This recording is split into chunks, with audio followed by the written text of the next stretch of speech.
Hey everybody, it's Lisa and Nancy, and we're back in a winery. Go figure. Go figure. In fact, we're actually staying at the winery at a really cute private guest suite, and it's on Airbnb. We're at Mesa-Park-Vineyards, and Mesa-Park is in Palisade-Colorado, and Palisade-Colorado is home to the Colorado National Monument. It's in the Grand Valley and in the heart of Colorado's wine country. Correct. So we're sitting with Brandon and Laura Black, who own the winery, and Daryl's around the corner. Daryl's the dude, right? Daryl is the winery mascot. He's a little dude. Frenchie, and he's amazing. Now, if we introduce him to Priscilla, our pink sock monkey travel mascot, what do you think could happen? Probably eat it. That's exactly, because they used to be dog toys, right?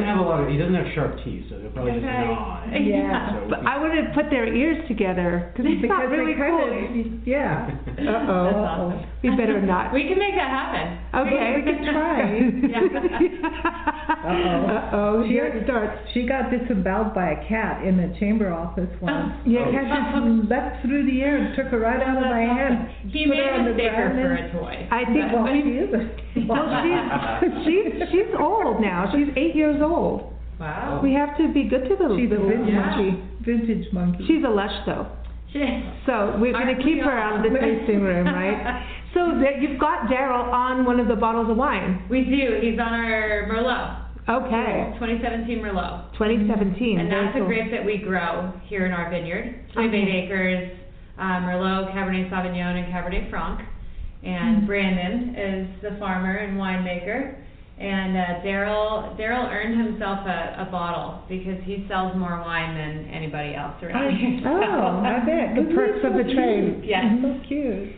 So how long have you guys had the winery? Yeah, this will be our 3rd year now. All right. We're going into our 3rd season. So. Cool. 3rd year, so. Yeah, it feels like 10, but it's definitely. It's hard work, huh? Yeah, it's a lot of hard work. It's 7 days a week. It never stops. Yeah. It really doesn't. Even in the winter, you play catch up for the first part of the winter season, and then you spend the second part getting ready for the next season. Yeah. So while it's a different kind of busy, there's always something to do. But you have wine. We do. You have wine. Thank goodness. I know. So what led you here? I mean, are you both from here? We're not. We moved over from Denver.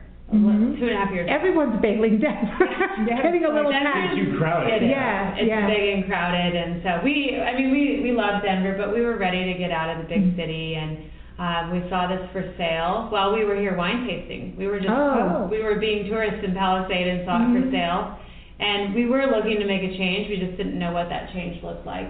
And so when we met the prior owners, we walked into this with zero experience, other than we enjoy wine. And so the people that we bought the place from were willing to stay involved and help with the transition. And so it went from sort of like, oh, let's go be looky-loos and check out Mesa Park to, should we do this? And so we, after a lot of twists and turns, we decided to go for it. So here we are. That's impressive. So talk about your first day farming. So I do have a little bit of background in farming. I've never farmed grapes before, so at least I kind of had a leg up on that, or the tractor driving and the implements part. But yeah, I mean, it's definitely, I think that was probably the biggest thing for us to buy Mesa Park was I really wanted to farm. Laura had always kind of wanted to have a vineyard, and so it just kind of seemed to work out. Nice. So the winery, I think, was a little bit overwhelming at first. But yeah, I mean, the farming, I think, has definitely been a huge part of my life for sure. I think through and through, and I really enjoy it. So. What difference? He was in Australia farming, and is from Montana originally and farmed. Yeah. But the biggest difference with most of this valley, because peaches are a big thing, grapes are a big thing, stone fruit in general, is that fruit farming is all by hand. And so you're not on those massive tractors that sort of drive themselves. We have about 7,000 vines in our vineyard, and you touch them 4 or 5 times a season, and it's all by hand. Yeah. I kind of like that because it's more hands-on,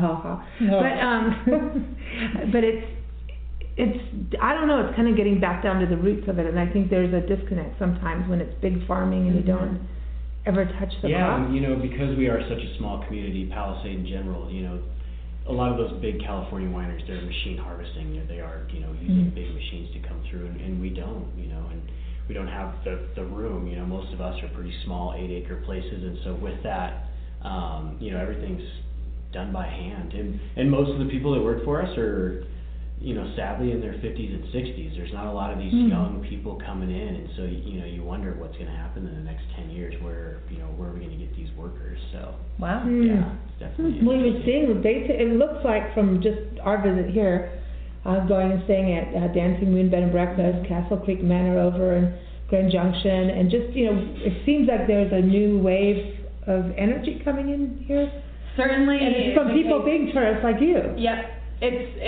Palisade is it's growing, and when I say growing, I mean we're trapped by the Grand Mesa, the Book Cliffs, the Colorado River, so it can't grow too much. But there's turnover, right? Okay. There's younger people coming in. There's new restaurants opening up. There's new coffee shops coming into town. Things like Dancing Moon is a new bed and breakfast, Yeah. and so we're seeing more of that in Palisade than Palisade's seen maybe ever. I'd say Palisade was very blue-collar, small farming community, and while that is still obviously very prevalent here, it's also sort of become a very popular tourist destination for folks from Denver and then also from Salt Lake.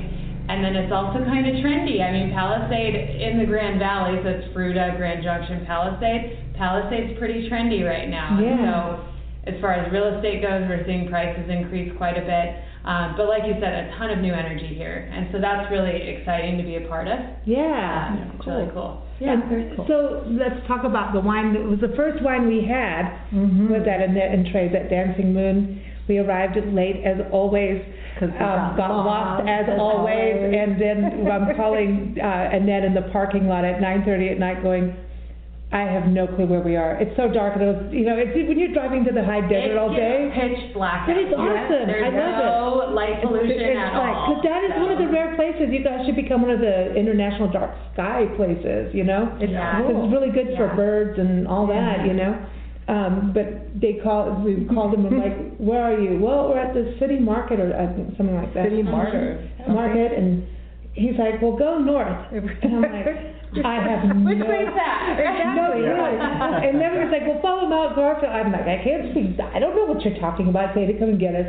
Okay. And as soon as we walk in, they're like, here, we get all settled, and they're like, would you like wine? I'm like, well, of course we want wine, and so your wine was the first one. Awesome. Yeah. And we finished the bottle. They're like, would you like some more? Yes. It was really, really good. So I'm really glad we're here since you're the first wine we had. Yes, and it was absolutely delicious. Colorado wine has come a long way. It's really even in the good. last 10 to 12 years. Because there's so many peaches in the valley, the fruit wine was a big deal here for a long time, and it still has a place here, but there's a lot of dry red. That's what I was going to say. Everything's very dry, and I like Really that. good. I like that. But It's really good. now, There's 30 wineries in the valley now, and you can go from the sweetest wine you've ever had to a big, bold, dry red. There's a little bit of everything here. So when you're tasting, it's cool because you can see the barrels, and you've got Malbec 19 on there, and that's going to be interesting, right? When do you get to open that? Yeah, so typically we barrel age everything for 2 years. So 19, that was last year when we crushed that. So we really won't see it till 2021. We're coming back. Yeah. But yeah, he we're puts really, that there to tease me, right? Because he moves all those around. one of my and so favorite wines. I know. People walk in all the time and they're like, "You have Malbec?" And I'm like, "In 2 years we will." Yeah, Malbec and Syrah, I'm there. But I wonder how that's going to be. Do you think it'll be a little on the dry side? well, so we do make dry red wines. That's kind of our forte at Mesa-Park. Our white wines, we've got some a little bit sweeter, more on the off dry though. We don't really make any sweet wines. So the Malbec will be drier. It's definitely going to be really fruity though. And I think a lot of times people think, of a fruity wine to be sweet, and there's definitely that a big difference jammy there. kind of. Yeah, and so this is definitely going to be a lot fruitier, a little jammier for sure. But that's Malbec in itself. So yeah, We're excited about it. we are very. This will be our first vintage of Malbec. Cool. So, Cool. yeah. Wow. So today we're recording this on International Chardonnay Day. Yes.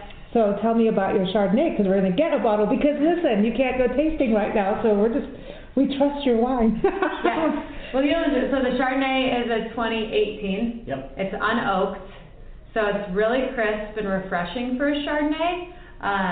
You get some of the floral components in it, and a lot of people who don't typically enjoy like a big buttery oaky Chardonnay, they really like our Chardonnay because it is a little bit lighter, and it's just, when it's hot outside, it tastes good. So We're always on the hunt for good white wines. We lived in South Africa for many years, and the white wines, and like New Zealand and Australia, right? Yep. You know that.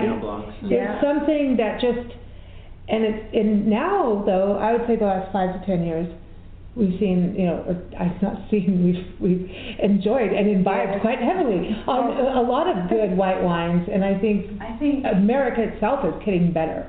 I think so too. I think that even myself, from the time that we got here, when we bought the place, I was like, I only like reds, I only drink reds, and I've come to really appreciate a nice, dry, crisp white wine. Yes. And so we'll have to share another one with you. It's called the Barnell White. And so we have a Barnell Red is sort of it's a signature wine here. It's a red blend.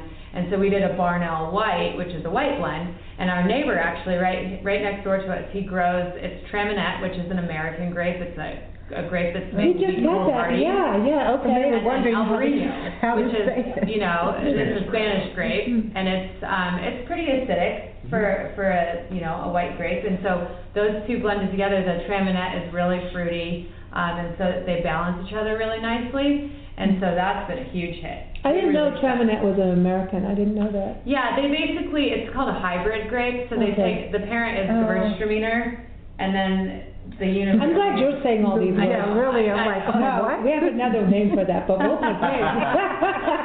Gewürztraminer? I'm not going to say it. I'm going to behave. We want the glass of wiener. That's where she goes. I want the wiener. Here we go. It's so funny to just order a glass of wiener. Yeah, when we were doing an interview about Missouri wine, and it being one of the oldest places for wine, right? Yep. Yeah, history, and it's like that they were using local, like, native grapes, and so now I'm going, okay, wait, so like these are Colorado varietals, and I'm like, okay, what does that mean? Like, you can't grow this over there.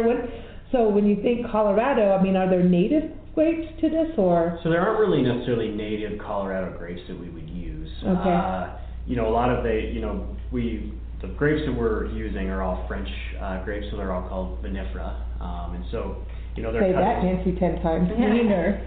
And they're not, and they're not directly from France, right? We would get all these clippings and stuff from Oregon, but yeah, that's kind of their roots is all, from Europe. And but when you talk Colorado wine, I think someone who is talking about Colorado wine would say Cabernet Franc. That's sort of Colorado's cab. Okay. It grows really well here. People, I think that generally as a valley, we do it better than we do Cabernet Sauvignon. You'll see it on a lot of wineries' menus here. And then Riesling grows really well here. And those are all obviously big name grapes, right? Yeah. Right. Colorado doesn't necessarily have, like, Traminette is, something that was produced by a college, Okay. And so it was kind of like something that was made. Missouri, they definitely have some of their own varietals, and I think Virginia actually has some of their own. They have some of the oldest, like one of the oldest grapevine. Yeah, it's like 250 years old. Like wow. the plant itself. It supposedly spans almost a mile. You need to go. You need to go. Yeah, and they're still making wine. It produces grapes. So there's a winery in Missouri that they came on our show, like, I would say 10 years ago. Stonehill. I want to say Stonehenge. Stonehill. They still have a vineyard that are like a few vines of Nebbiolo, and it was they tore everything down during Prohibition. They managed to save theirs or replant it or do something, man. They're like, we got pre-Prohibition vineyards, man. It's like, take that. Don't do that. That's really awesome. Actually, it's interesting. Palisade was, before Prohibition, planted with vineyards. Okay. And then Prohibition started in Colorado earlier than it did in most places, and so That's the peach wild, farmers right? came in, ripped out all the grapevines and planted peach trees. And so, Someone was Palisade making peaches aren't a moonshine, thing, I know. right? Yeah. Oh, Well, yeah. there's a lot of apples that were planted. Apples, Yeah. yeah. For cider, right? Yeah. So, yeah, but then the wine industry in Colorado kind of made a comeback in the 80s. Okay. Yeah. So when you say Colorado wine country, because it's like, oh, in the heart of the Colorado wine country, I don't really know that really. It just feels like everywhere we're going there's wine, wine, wine. Sure. So where is the wine country? Is it Grand Junction, Palisade, Fruta? Mostly Palisade. So Okay. there's AVAs, or you familiar with Yeah. American viticulture areas. Yeah. And so the Grand Valley is an AVA, and Okay.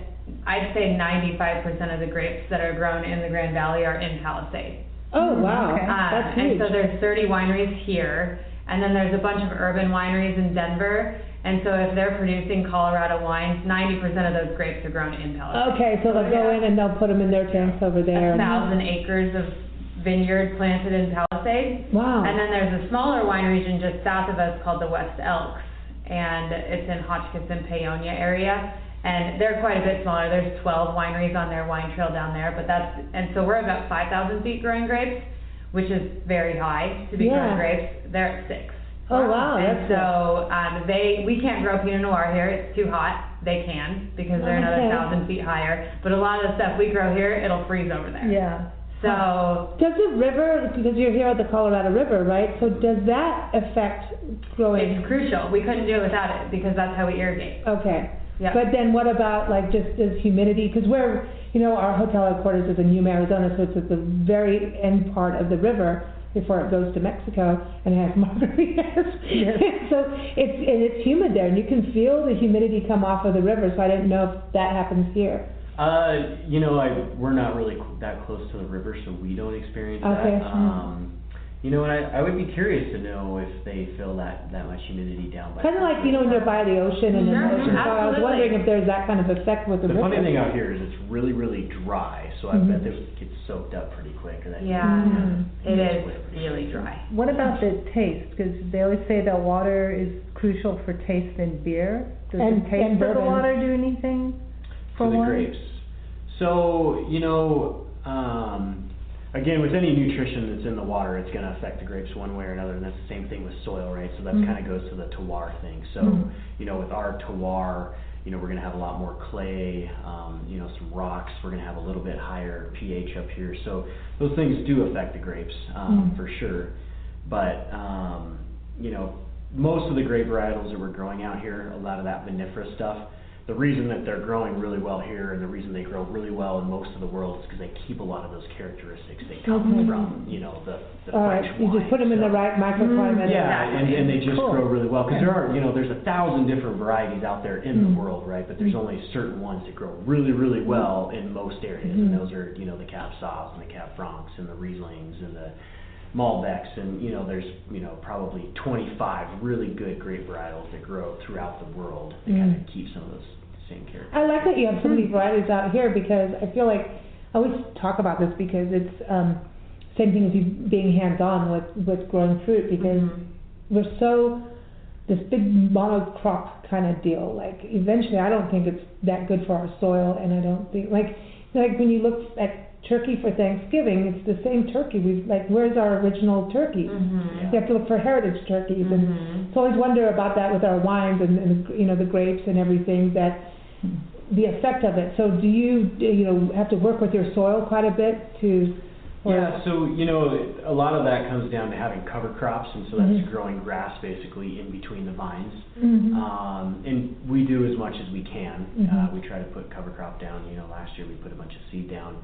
It really comes down to water and how much can I get my grass watered? How much can I?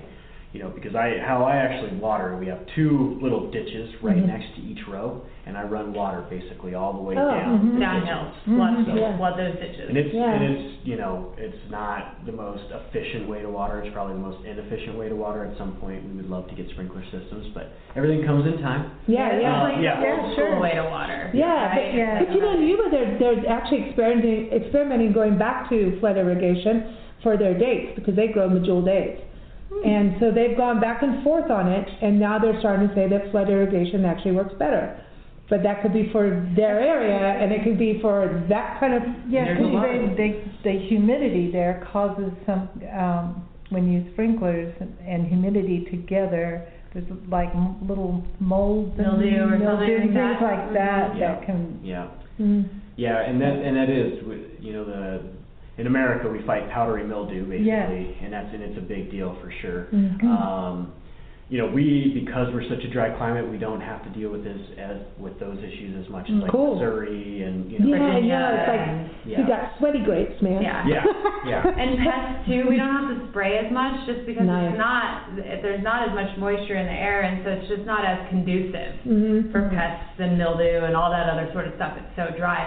But that's why the water is so crucial, right? Mhm. Because everything would just burn up here and die Yeah. if we didn't have the Colorado River Sure. coming through here and the Yeah. canal systems that run through Palisade and the pump stations, and that's how, Mm. I mean, it's really cool how it's all set up. And our water actually, so we flood and it all runs downhill. It gets collected, goes under the road. Our neighbor doesn't have any water rights besides our runoff. So he has a pond. When we're done watering, our water fills up his pond.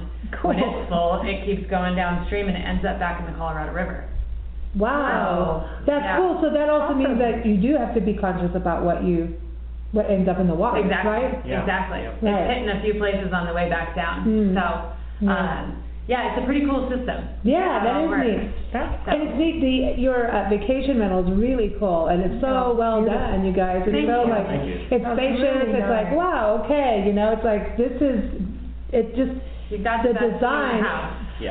And Damn, the nicest that's- room in the house. Yes, Really. That's a really good view. That's a badass Yeah. view, Yeah. okay? I'm looking at, I took photos of Yeah. this, I'm like, this is a room with a view. Some people are like, okay, you have to kind of peek over the parking lot to No, see it's this little great. thing, you know what I'm talking about, it's like. You can lay this in is- bed and see that Yeah. view. That view is over the vineyards and out to Mount Garfield, and there's nothing obstructing it, you know, that's important. Mhm. Going around the country, even in some parks unfortunately, I'm always trying to edit out human Somebody. imprint. Sure. Sure. Yeah. You know? Yeah. And it's getting harder and harder. Yeah. And then I'm like, actually, everybody, you should see this, because this is us. Do Yeah. we need all this, you Yeah. know? Yeah. So I really appreciate what you're doing. So this is, how long have you been doing the Airbnb, I should say? Not a bed and breakfast, it's a vacation rental. Yes. So we finished that room March of last year. Okay. So it actually used to be our formal living room. Okay, wow. And then we never used it. Makes sense though. And so we walled off a couple sections and Mhm. built a bathroom in there, and it's almost 500 square feet. It's really spacious. Yeah, There's it a lot is. of room in there. Lot of and so life. Super comfortable, and the views, like I said, the view's incredible. So. Oh man, it's very, very Yeah. cool. So you listed on Airbnb, so And people VRBO. can- Okay, Or and Bubble, VR, I don't know. whatever, the Whatever, thing is, yeah. And you- That place. Yeah. that place, right? Right? So that is awesome that you do that. Do you get it, people using it for like weddings, or if they're We getting do, so married? it doubles as our bridal suite. We do weddings here. Oh, cool. And so, yeah, so the bride and all her gals and mom and whoever can get ready in it the day of the wedding. And so, yeah, so it stays really full. Does Daryl do the ring bearer kind of thing? So, He's made an appearance in a wedding. Daryl so- actually, yeah, walked right down the aisle in the middle of a ceremony. That's Well, you should be a part of it. He was a hit, right? Funny. But it was kind of funny. Everybody But I else- felt terrible, and you can't yell like, Daryl! 'cause Yeah, it's really, it's yeah, like, but it's funny. say I do, Daryl, get your butt back here. So, Oh, yeah. well, everyone has to go to your Facebook page and see the video of him running through the I love vineyards. that. I'm like, no way. That's He the loves thing. it. Oh my God, he is. He's like, I would have raced him against a cheetah. He's hauling, dude. He's hauling. The other thing, I gotta give a shout out because, you know, we have to put up, you know, bike racks across the country as we go for our friends Just Bike Racks Facebook page. Jim Ostick, he's like, bike racks. And Palisade, I haven't even uploaded them. He's gonna be overwhelmed. Palisade Yeah. is rocking the bike Yeah. rack. Yeah. And you've got a really cool bike rack out here too. Apparently you get a lot of cyclists coming Yes. through. So in Palisade, to hit all the wineries and fruit stands, it's 24 miles or 26 miles or something, and it's called the Fruit and Wine Byway. And so a lot of people cycle it and Wow. make stops along the way. It's just a big loop through Palisade, and it hits all of the wineries along it at some Oh point. boy, oh boy. And so every winery you go to will have a bike rack because we get so many cyclists through here. And when I say cyclists, I don't mean like professional, like people in spandex. Sometimes they come through, but it's usually people that are more like leisurely, Like, yeah, On cruisers, girls drinking that and are dressed up riding. in their clothes. It's a thing to ride bikes and go wine tasting. yeah, go from one place and I can't wine and imagine wheels. bicycling and tasting wine. Okay, yeah. That would be a little. I'd fall. You already know that. That's gonna I know. happen. We have seen that too, so it does happen. So it's bicycle. it's not beware of the pedestrian, it's beware of the cyclist. Yes, yes. Right, so that's Exactly. funny. I think it's funny. It is. But that's cool. That's Yeah. very cool. Now, final question. You know we love our little Portofino. Our little Portofino thing where we get to carry wine everywhere. So if you're going to have a Portofino moment in this region, okay, what wine of yours would you take? Each of you got to take your own bottle here. Okay. Which wine are you going to take? Where are you going to go in this area to just enjoy it, the good view? And if you could take anyone in the world with you, who would it be, alive or passed on? Oh, wow. I know, heavy Do question. you want to go first, or do you want me to? It's funny because I would just take a bottle of my Merlot and I would take it to the top of my hill because that's probably my favorite place to drink all by myself. But now my wife knows. Yeah, he's up there with a bottle, like, swinging it. Yeah. Even sometimes at night. When I can't find him, that's where I know he's just hanging out up there. It's got the best views because you can just look over everything. Oh, At cool. some point I always think I should put like a swing on one of those big old. Oh, here's a hammock, yeah. Yeah, good place for the stars, right? Yeah. To see the stars at night. Yeah, I don't know who I'd pick. I guess you, since you're my best friend. Aww. Hang out with us. All right, but dude, you're having your party, so you can bring somebody else. Are you bringing someone else? Yeah, you could bring someone that you want to like tap into their brain or Oh, laugh with, or. I'm gonna have to come back to that one. Okay. That is a hard question. I never know that question. So I would take, right now, I would probably take our 2018 Cabernet Sauvignon, because that is Brandon's first wine from grape to glass. Okay. So the rest of the reds, we took over from the prior owner at some Okay. point in the aging process. And so the Cab Sauv is a special one for us. Cool. And I would go to the top of Mount Garfield.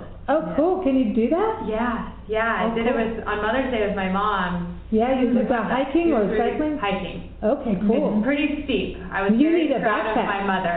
You need a backpack. Yes, With you would wine. definitely Yes, not want to or carry a vino. bottle. Yes. You'd want a backpack. Yes. Well, and And it keeps it chilled. You have little ice packies that go in there. Oh, that's smart. It is. I will show you. We have to show you. I'm gonna, You'll love before it. we go, I will show you our collection. I love it. Did you hear that collection? Yes. We have multiple Portovinos in the car. Wow. Yes, we have One yes. for every occasion. Yes, we do. Cool. It's Yeah, cool. well, And they that's come good. with their own little silicone cups so that you don't break anything. Even Or better. Oh, that's smart. I know, Yeah. I know, and they just squish down. So if someone comes, you swig it down and just push it up and put it in your pocket. Never happened. Perfect. This is all about being stealth. Yeah. You know. It's stealth. So you're taking your mom? Is that what you said? Yeah, we just went up there 2 or 3 weekends ago for Mother's Day, and I was so proud of her because it is straight up. Wow. And so it was cool being at the top with her, so Oh, yeah. that's awesome. Oh, very cool. Okay, but back to you now, Brandon. Man. Funny, I don't even know. I don't really know. I would probably have to say maybe my grandfather, because he'd probably be pretty proud that we bought a vineyard. I would be pretty Yeah. surprised. So maybe my grandfather. All right, cool, cool. What did you guys do before this? Like, what was your career right before you did this? I built homes and Laura sold I them. was a real estate agent. Okay, That's how we so- met, on oh. a job site. Cool. So yeah, he was building some high-end townhomes over in the Denver area, and I got contracted to sell them, and so we met on a job site.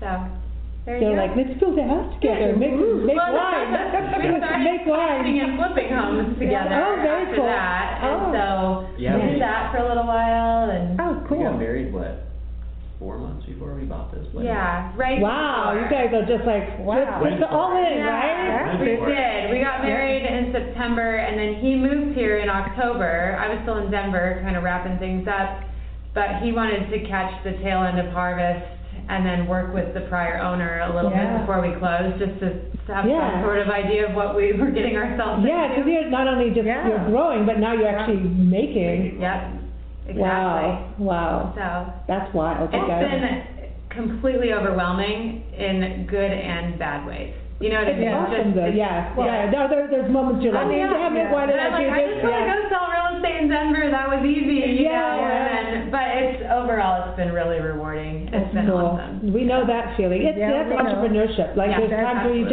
you stop the car, you stomp your feet, be a 3-year-old and go, why did I do this? And then you get in the car, have a Portofino in some nice nature spot and go, oh, look at that. That's why. This is why.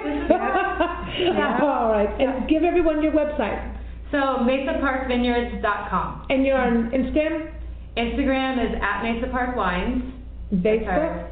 Same thing, at Mesa-Park-Wines. Twitter? So, no Twitter. Yeah, Twitter's kind of... I guess I need to learn how to tweet, but I just haven't learned it. Well, that's what drink and then tweet. I finally got her on Facebook. Oh. And then I'm like, she starts to go, and I'm like, dude, do not drink on Facebook. This is like the mother-daughter relationship. Do not drink in Facebook. But she goes, but I want to. That's good advice. You know, I'm like, but I know you.